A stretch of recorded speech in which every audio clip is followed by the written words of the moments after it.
बनी इस्राएल में एक कसाब था। वह अपने पड़ोसी की कनीज पर दिल हार बैठा था। वह बहुत हसीन थी।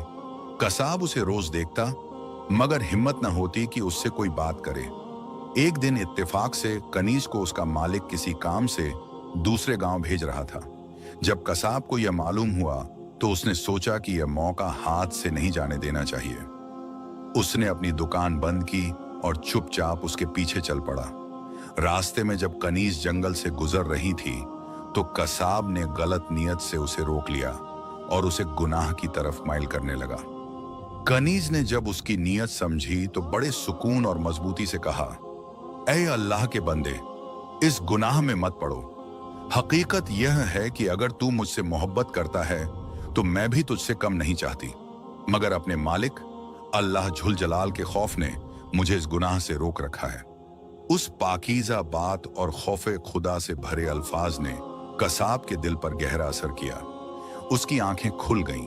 वह बोला, जब तू अल्लाह जुल जलाल से इतना डरती है तो मैं अपने परवरदिगार से क्यों न डरूं?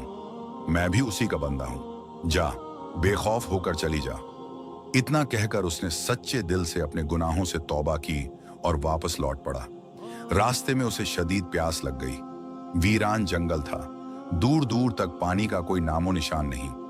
प्यास और गर्मी से उसकी हालत बिगड़ने लगी। इसी दौरान उसे उस जमाने के नबी का एक कासिद मिला। उसकी हालत देखकर उसने पूछा, तुझे क्या परेशानी है? कसाब ने कहा, मुझे बहुत तेज प्यास लगी है। कासिद ने कहा, आओ हम दोनों अल्लाह जुल जलाल से दुआ करते हैं कि वह हम पर अपनी रहमत बरसाए और हमें बस्ती तक सैराब रखे। कसाब बोला, मेरे पास तो कोई ऐसी नेकी नहीं कि उसके वसीले से दुआ कर सकूं। आप नेक इंसान हैं, आप ही दुआ कीजिए। कासिद ने कहा, ठीक है, मैं दुआ करता हूं, तुम आमीन कहना।